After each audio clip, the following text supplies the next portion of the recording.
Angekubelele ngomukele kwi-channel kama kupastor ningi asikhumela ngamaphupho amabili amathathu. Ngiyathemba la khona uyaphila, ngiyathemba ukuthi uNkulunkulu usakubusisa. Nonke enilandela i-channel uNkulunkulu ke ehambele ngakunina anivisithe bese ke evula iminyango yempumelelo. Thina kuyasithokozisa ukukhuluma nawe ke ngokukhethekile kwi-channel siletha amaphupho. Mina ke ngupastor weningi akujikile lokho.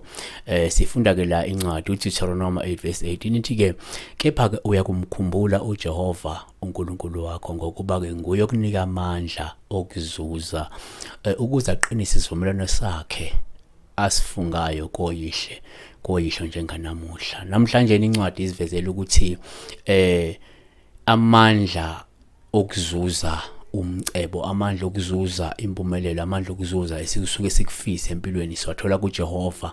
Lokhu ukwenza ngenxa ukuthi wayefungile ngaphambilini kobaba omkhulu noma ke kokhokho bethu ukuthi uyokubabusisa ekungeneni nasephumeni kwabo. Wayefungile ukuthi uyawubusisa ngisho amaqoma abo, abusise ngisho ilo amasimu kanye nemfuyo yabo. So lokho kusekufeza la kuthina ngenxa yokuthi uqinisa lesazivumelwano sethu. So namhlanje thina kwethu ukuthi sikhumbuleke ukuthi uma siphumelela ingenxa kaNkulunkulu, ingenxa kaJehova.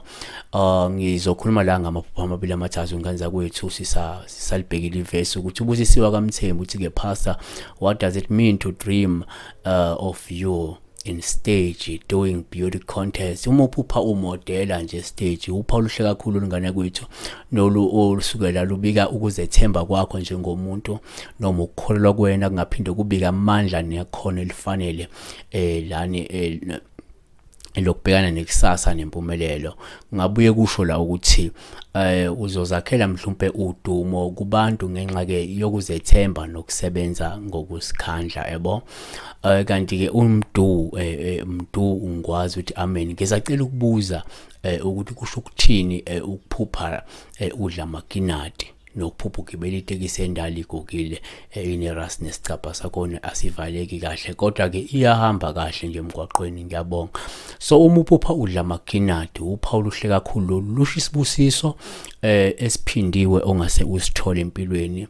Lungasho injabulo nokuchuma noma ukuchichima ozokuthola esikhathini esizayo futhi yabo empilweni yakho.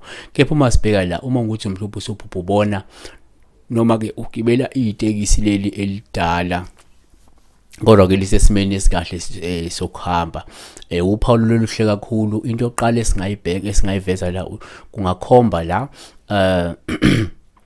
ukuthi ke usendleleni efanele ebheke ekufezeni inhloso zakho.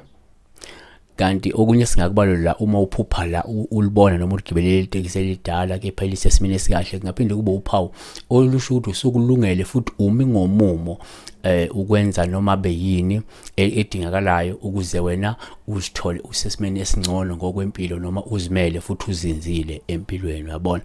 Kanti asiphethe ngokuthi futhi la kungaphinde kube uphawu olusho ukuthi kufanele uwasebenzise amathuba khona kuwena ngaphandle kokubheka isimo sawo ngoba ke azokusaphambili empilweni. Siphetha ngononhlanhla wakaXulu uthi ke siyabonga. Ngibe ngicela ukubuza kusho ukuthini ukuphupha unikezwa ugogo wakho ingubo yokulala, udla ukudla, ukherwe inyama yenkukhu nerayisi? Uma uphupha la umuntu nje noma ke sengabe ugogo wakhe ekunikeza ingubo yokulala, lolu uphawu oluhle kakhulu oluveza la ukuthi ufisa noma kuzama ukukuvikela noma ukukhombisa uthando nokuletha imfudumalo empilweni yakho lowo muntu. Kanti uma uphupha udla nje ukudla okumnandi, uphawu oluhle kakhulu olulusho ke ukuthi esikhathini esizayo uzokuba nenjabulo, yabo, noma uzoba nesikhathi esimnandi nenjabulo ke esikhathini esizayo.